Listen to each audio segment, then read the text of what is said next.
So happy Sunday everyone, beautiful Sunday. So today we're gonna talk about Cebu, commuting in Cebu. Pareho na ba na? Many options like Angkas. But today we're gonna talk about the Cebu Bus Rapid Transit. Mana atong agian ang Rutas Bus Rapid Transit, ang tanaw na to, di ba? Say, is it viable? Is it the best? Or is it beneficial pag yun sa mga tao, di ba? So ano ito ikuan ba na? Sometimes ito nang huna-hunaon natin, huna-hunaon mga butang. Bakit dili ta ng tao na isakyanan, dili ta ng tao mag-outdoor na motor, di ba? Naagagahan gihapon kaya nato ang commuters. So, hunong na lang talaga kay dita paugat. So welcome to Mango Avenue.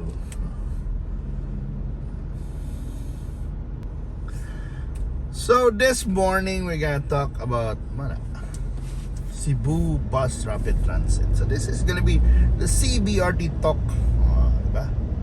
So the test run has started last week.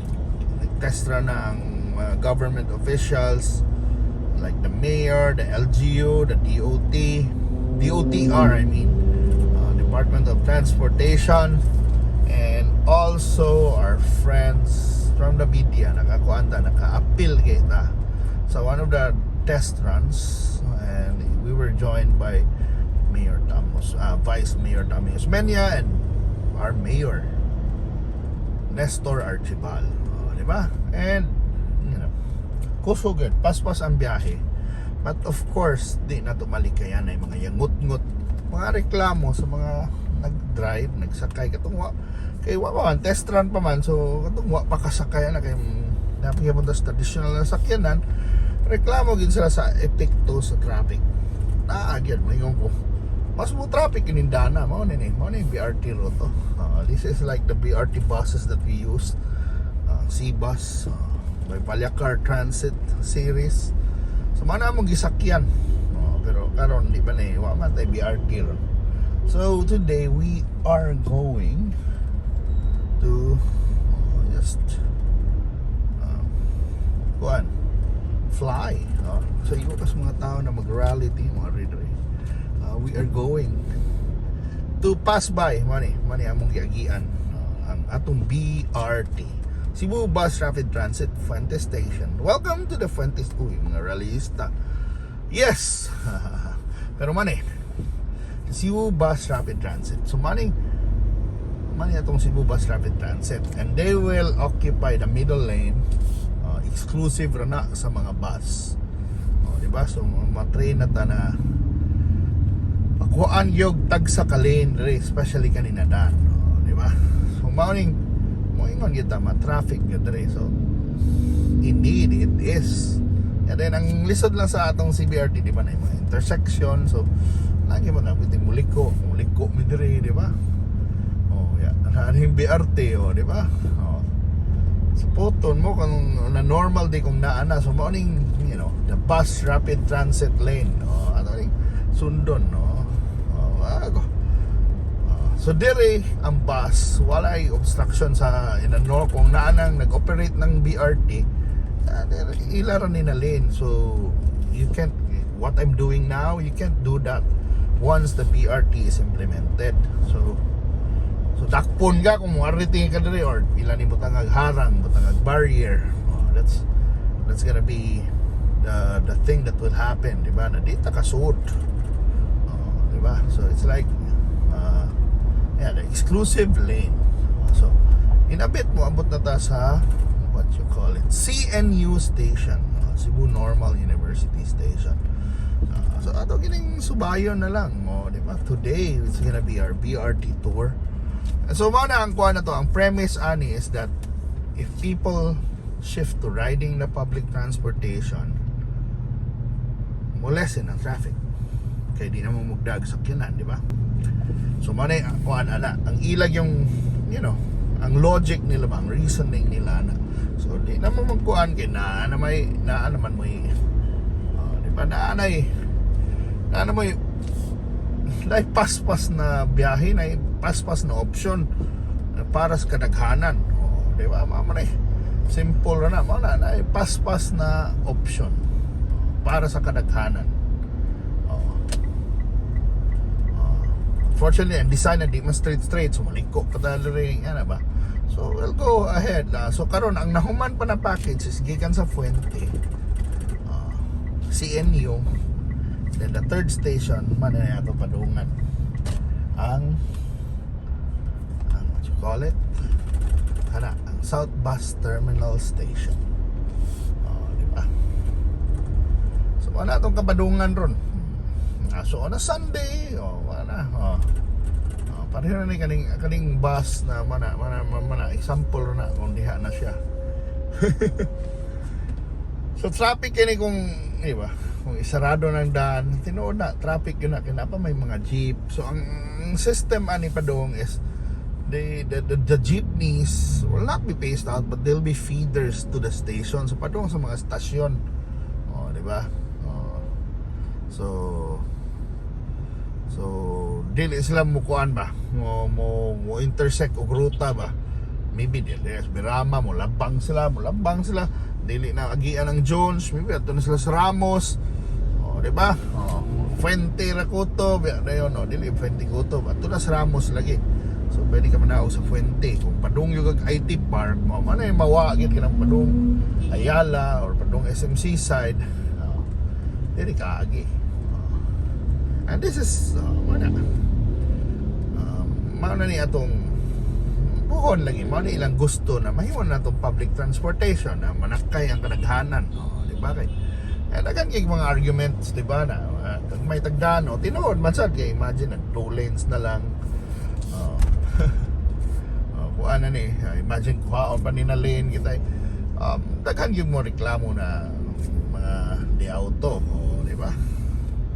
Pero unless kuanta ba, kailangan magita mo advance, kailangan this is a new technology or new solution na dapat suportahan. They're trying to modernize public transportation. So yes, mas nindot kang MRT, LRT, monorail, they're great ideas, but many of the cities that you admire abroad have all these. May bus, may train, rail. So asang ta magsugod, di ba? Magsugod ta kani ang pinaka-affordable, I guess, for now. And one bus can accommodate, let's say 80 to 100 passengers. That's equal to like, di ba? Kung auto na on average tulo na lang ang sakay. So 20 size ka auto, 20 city ka auto. So which is kuan ba? Kung makuha na ninyo, di ba? Is good ang traffic, pero kay pamantas mga tao di man ni man tingala gihapon mo nga nay motor gina auto, pero mao lagi mo reklamo mo sa traffic.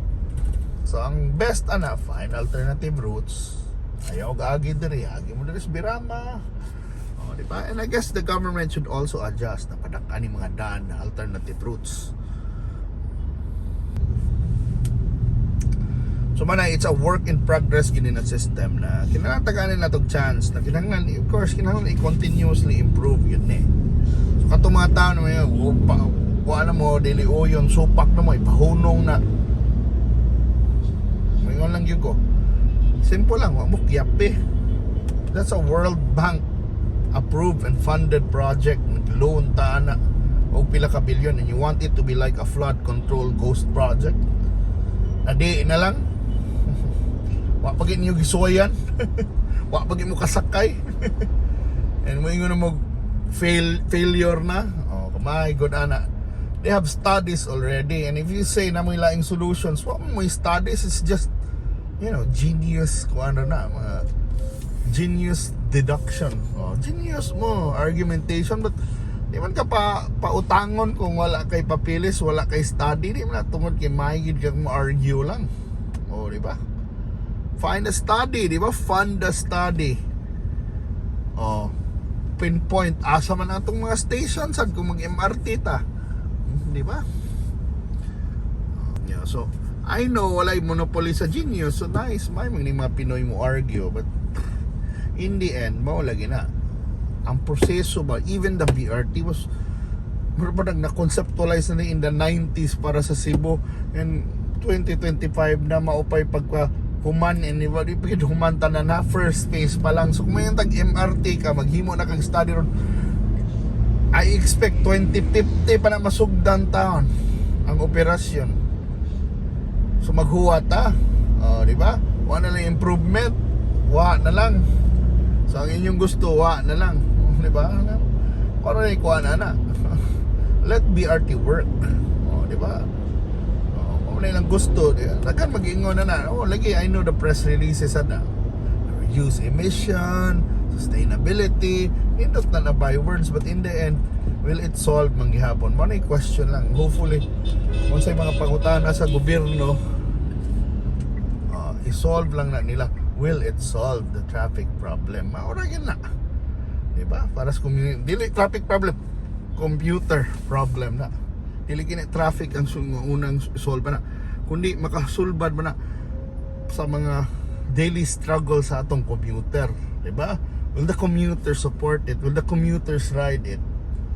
Di ba? Will we support it? Kung masakay ang kadaghanan na then even if may taga-traffic na inyong daan diha, but the BRT is benefiting the majority, like let's say it can ferry 60,000, 80,000 at this promise a day na passengers, then it serves its purpose, di ba? Na fast, reliable, comfortable travel, di ba? Nakanang on time, di malate ang mga tao, saktong oras. So ba na it will in the end ba, mauna ang makabenepisyo, kita ang makabenepisyo, ang marwag kitang tanan ang makabenepisyo, di ba?